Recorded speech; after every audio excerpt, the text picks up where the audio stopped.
Hey there, welcome to the Joinery Business Podcast. My name's Bruce, and I'm going to talk at you today for a little bit. We're going to talk a little bit about the evolution of the industry and where we're at today and in many ways, what's stopping us from moving forward. I've been doing a little bit of reflecting in the last couple of days over my journey in the industry over the years. If you've been following me at all, you know that I did have a cabinet making business of my own for many years, and so have got some skin in this game, have got some real life experiences like many of you are running a business. And if any of you are of my vintage, where we're sort of in our mid 50s-ish, late 50s, you'll know that back in the 80s and 90s, we didn't really have any technology that we were leveraging. We didn't have any fancy CNC machines. The average cabinet shop had a small little table saw and, maybe a heat blown edge bander or something like that.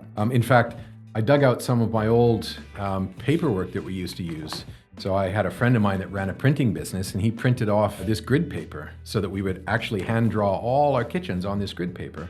And that's what we used. But, in the mid 90s, I purchased a program called Cabinetware. Many of you may be aware of Cabinetware. It was a Planet product, very similar to Cabinet Vision.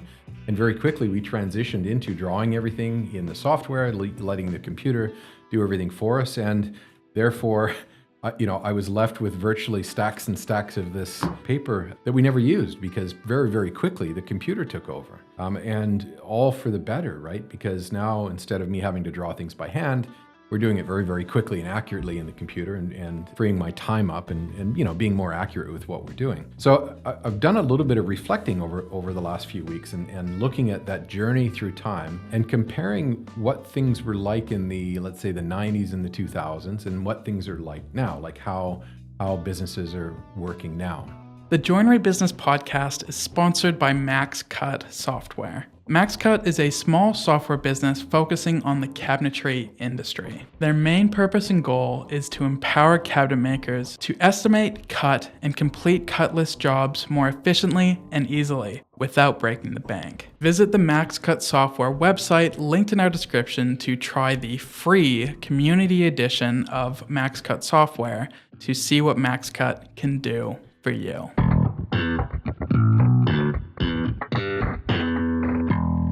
The difference now to back then is if you go into virtually any small cabinet shop now, everybody's got all the bells and whistles. Everybody's got all the fancy things like the CNC machine, the fancy edge bander that does the rounding over, the CAD CAM software, and a few other things. Everybody's made that commitment, right? That we didn't make, back in those days. But when I'm having conversations with business owners, the conversations are still the same. The struggles that people are talking about in business are still the same. They're still the same struggles. So on reflection, if we talk about what the difference between before having all these fancy things, the CNC machine and the software, before having that and having it now, how much has that actually changed business? Well, in some cases, it's dramatically changed businesses, but in many cases, unfortunately, we're still having the same conversations about how do I do my pricing? How do I find good people? And the list goes on of all the things that actually really hold you back in business. So the reality is the things that you purchase, the fancy software, the fancy machinery,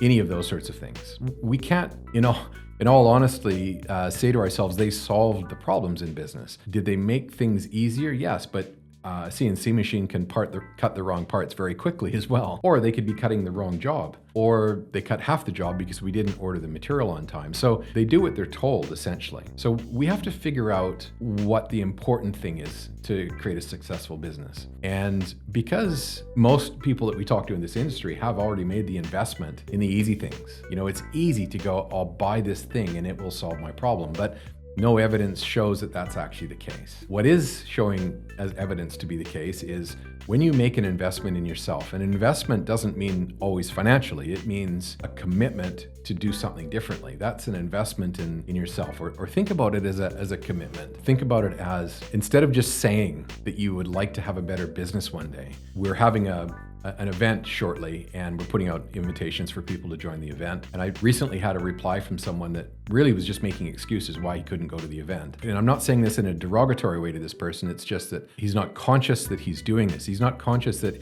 he's saying he wants a better business, but then he's making the things that are stopping him from doing that and making those reality. And they're not reality. They're just excuses. In actual fact, if he just forgot all of those and attended the event, he would get a massive benefit back to his business. So the investment in yourself isn't about joining a program, although it could be. The investment in yourself is to step back and think about what are you actually saying to yourself about how do you get what you say you want. If you're saying to yourself, we want to find that next level in business, but you're not willing to learn how, you're really just holding yourself back. Because if you want something, but you're not willing to put in the time to get it, you're never going to get that thing. What I found interesting is when we really do sort of do a look down on the industry from, let's say 20, 30 years ago to now, the difference is everybody's got all the tools, everybody's got all the bells and whistles and the fancy machinery and the software, but the same struggles in business exist. So we've got to come back to the same thing that was important back then as it is now. How you as an individual and as a team function together is going to dictate how successful the business is. The tools, the fancy software, the fancy machinery that you invested in will have part in that, but it will not be the deciding factor as to whether you're successful or not. In fact, I've got a couple of clients that actually don't have any fancy machinery. They make really traditional handcrafted furniture and windows and doors and staircases. And they don't have anything but old school spindle molders and thickness planers and the old school machinery. And we've been working with these people to create great business structure. One of those clients is one of our amazing clients in the UK called the H. Miller Brothers. Now, these guys were very, very smart, very, very smart individuals, but they did not have any software or CNC machine, but great craftsmen wanting to become better at business like every business owner should. So we started out with business basics. What should we be doing in business and how do we function in the factory regardless of what software is there, regardless of whether there's a CNC machine there or whether it's just a basic panel saw or table saw. How do we get better flow going through the factory? And once we start thinking about these things, it doesn't matter what the machinery is. It's now we're thinking about how do we get the most out of what we have. And once we start getting momentum around the thinking and the knowledge and the skill about how to actually elevate things in a business, now when you make your investment in this CNC machine or this software or maybe an ERP system, now we're going to actually leverage those things to their maximum ability. All too often, we see people buying software that can transform the business. ERP software can do amazing things, but it's sitting on the shelf because it's too hard to use. And I bought it. I had a call from a guy the other day. Those of you following us know we're now Jobman implementation specialists. So if someone has Jobman and it's on the shelf and you're not using it, give us a call. We can help you implement it.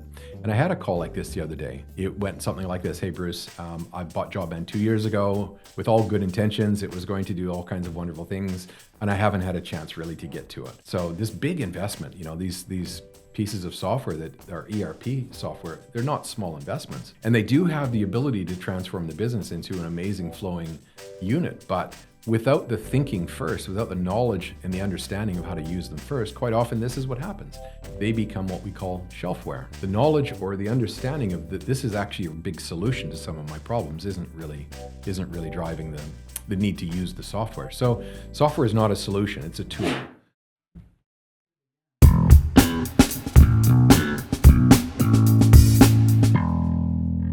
So coming back to the point of this podcast, the best investment that you can make is actually in yourself first. We know this because some of the teams that we work with that are really focused on their own knowledge and skill and ability, starting with the owner and working down to the senior team underneath the owner, and then forming conversations there to say, okay, how can we improve? How can we do better? How can we take this machinery and get the most out of it? How do we leverage this software to our best ability? Having those conversations first, once we go to those sorts of advanced pieces of machinery and software with higher level of knowledge, you will find that you'll get more out of them. But if we approach advanced technology with the same thinking that we had in the 90s and the 2000s, the two don't match. They don't work together. We're trying to do things from an old school mentality with an advanced piece of technology. Can you cut your parts the same way you did with a beam saw on a nesting machine? Absolutely you can. And it is interesting because when I was working for Planet in Canada and going from job to job to job, I would encounter people sometimes that would say, okay, we've got the new nesting CNC machine. We were cutting on a beam saw and a panel saw. Let's just try and do the same thing. And it's just going to do it faster. But they didn't understand the difference between rips and crosscuts and the nesting technology. So once we got them thinking about that, and then their mind expand it into how much better it can be. We need to advance our thinking before we can make use of the advanced technologies that are available to us. So the best investment that you can make is to invest in yourself, to take time out of your days, your weeks, your months, away from just running the business, away from just doing the things. If you've listened to me at all, you will have heard me say this a million times. If you are a sporting team, practicing to win games, you spend 90% of your time at practice and maybe 10% of the time playing games. That's just what a typical sporting team would do. We're in here talking about practice. I mean, listen, we're talking about practice. You would dream of doing it any other way, because if you did, you would lose the games. Now in business, we often see the exact opposite, actually the extreme exact opposite, where a lot of businesses have not allocated any time at all for practice or getting better in business. They spend virtually 99.9% of their time running the business.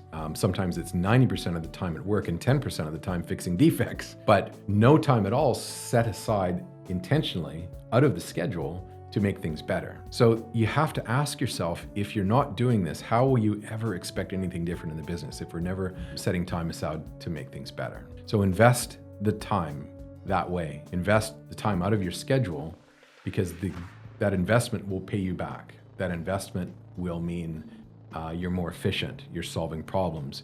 You don't have so many defects because we're actually solving the defect problem.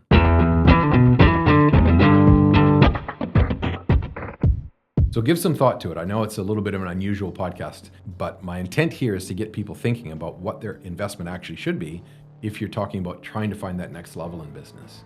It probably shouldn't be a new piece of software. It probably shouldn't be a new machine. It probably shouldn't be, anything like that. It probably should be in yourself and your team to raise your professional abilities and your thinking and your knowledge around how to do things differently. And then we can introduce advanced technology, and then we can leverage that to your advantage. Hopefully this gives you some things to think about. If, like any other podcast we do, if you'd like to start a conversation, book a call with me. I'd love to hear a comment from you though. If you're watching this on YouTube, feel free to put a comment below and let's start a dialogue. All right, have an awesome day. Bruce from the Joinery Business Podcast. Peace out.